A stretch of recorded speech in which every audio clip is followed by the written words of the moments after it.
आइए देखते हैं स्वामी दयानंद सरस्वती जयंती कब और क्यों और कैसे मनाया जाता है। प्रमुख तथ्य। आर्य समाज के संस्थापक महर्षि दयानंद सरस्वती ने अपना सारा जीवन मानव कल्याण, धार्मिक कृतियों पर रोकथाम और विश्व की एकता के प्रति समर्पित किया। उनके काम और समर्पण को याद करते हुए उनका जन्मदिन महर्षि दयानंद सरस्वती के रूप में मनाया जाता है।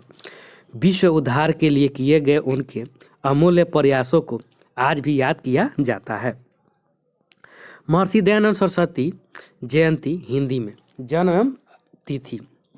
जन्म स्थान एवं तिथि। दयानंद सरस्वती का जन्म 12 फरवरी 1824 को गुजरात के तनकारा में हुआ था, जबकि हिंदू पंचांग के अनुसार फाल्गुन मास के कृष्ण पक्ष की 10वीं तिथि को स्वामी दयानंद सरस्वती की जयंती मनाई जाती है। इस साल तिथि 26 फरवरी को यानी आज पड़ रही है। 21 साल की युवा अवस्था में दयानंद जी गृहस्थी जीवन का त्याग कर आत्मिक और धार्मिक सत्य की तलाश में निकल पड़े थे। साल 1845 से 1869 तक उनका ये सफर जारी रहा। अपने इस 25 साल की वैराग्य यात्रा में उन्होंने कई सारी दैविक क्रियाकलापों के बीच योगा का भी अभ्यास किया। दयानंद जी ने श्री विराजानंद दंडेसा के शरण में विभिन्न प्रकार के योगों के गुणों का अभ्यास किया। 7 अप्रैल 1875 को उन्होंने आर्य समाज की स्थापना की।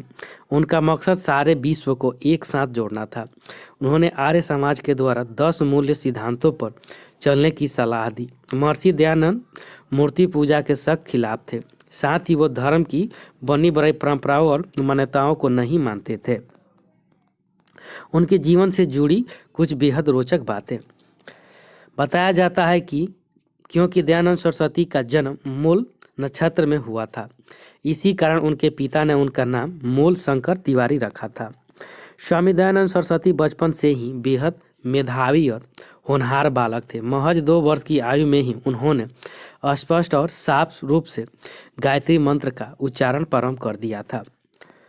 14 वर्ष की आयु में आते आते महर्षि दयानंद सरस्वती ने धर्मशास्त्रों के साथ साथ संपूर्ण संस्कृत व्याकरण, सामवेद और यजुर्वेद का अध्ययन कर लिया था।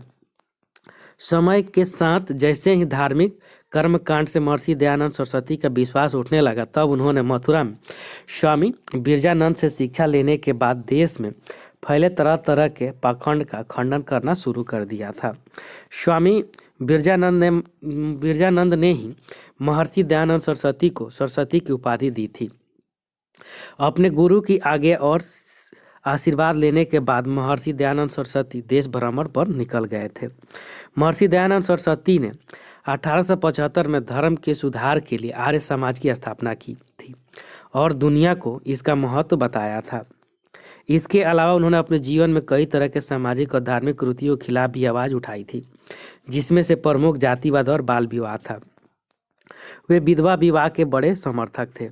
उन्होंने 1846 में घर त्याग दिया और अंग्रेजों के खिलाफ प्रचार करना शुरू कर दिया था। उसके लिए पहले उन्होंने पूरे देश का भ्रमण किया था, लोगों से बातें की थी और समझा था कि लोग अंग्रेज शासन से नाखुश हैं। ऐसे में भारत के लोग कभी भी अंग्रेजी शासन के खिलाफ लोहा ले सकते हैं। बस फिर क्या था, इसी समय और बात का फायदा उठाकर उन्हें लोगों को अंग्रेजों के खिलाफ एकत्रित करना शुरू कर दिया था। आर्य समाज के 10 नियम कौन कौन हैं? ईश्वर सच्चिदानंद स्वरूप, निराकार, सर्वशक्तिमान, निर्विकार, अनादि, अनुपम, न्यायकारी, दयालु, अजन्मा, अनंत, सर्वाधार, सर्वेश्वर, सर्वव्यापक, सर्वव्यापी, अजर, अमर, अभय, नित्य, पवित्र और सृष्टिकर्ता है। उसी की उपासना करनी योग्य है। Thank you friend. अच्छा लगता है लाइक, सब्सक्राइब और शेयर जरूर करें। साथ में बेल आइकन बटन दबाना नहीं भूलें।